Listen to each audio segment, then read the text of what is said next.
Dr. Nicholas Mercer with uImproved PT. I'm here with Austyn from the Zoo Health Club. Austyn, tell us a little bit about what's going on. What brought you in today? So play adult league softball. Been throwing a little too hard from the outfield. Started feeling some elbow pains in that, and then also in my Olympic weightlifting. So kind of decided the pain got a little too much. Yeah, what we found with Austyn was, we were suspecting a little bit of maybe some bicipital tendonitis, kind of near the biceps tendon. But when we tested resisted biceps activation, that wasn't painful. What was painful was, or what he said he felt discomfort with, he could kind of feel the muscle that was bothering him, was with resisted pronation. And that muscle where he was kind of describing where that discomfort was is right where that pronator teres is, right? And so pronation versus supination, wow, that's a loud car. Pronation versus supination, right? Pronation, we're going to be pouring. Supination, we're going to be holding the soup, right? So with his throwing, he was telling me he does sidearm, right? And so he comes sidearm and then he pronates to throw that ball a little bit, right? And so recent increase in activity, muscle's not quite prepared for that stress, so it tends to spasm, right? Cause some pain and restrict some of those rotating movements from the elbow, right? So, Austyn, here's a little test for you. Tell me what the plan for you is as far as what I want you doing on your own.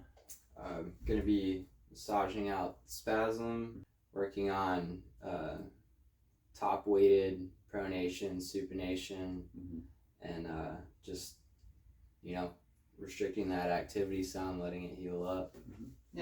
Yeah, and so just like he said, we're going to be helping to break that spasm cycle and decrease some of the pain in that pronator teres, improve that eccentric control of the pronator teres, and then even with some concentric going through here, and then slowly increasing the activities that currently bother you, but as we get this better, more flexible, stronger, better at controlling the lengthening, over time, that should feel a lot better. So, yeah, just like with everything, a lot of times your first instinct isn't necessarily correct.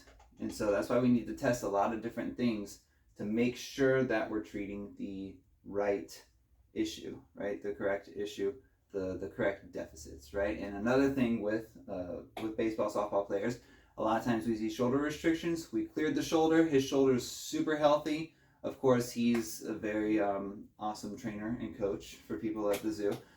So I'm not too worried about the shoulder. It just seems like that recent increase in activity, all that pronation, active, really concentric pronation just irritated it a little bit. So we put a little K-tape on there to make sure that, to help with some of the symptoms. Nothing's a magic bullet. It's always a combination of treatments and techniques. So Austyn, pretty good job. Thanks for coming in. Good to have you.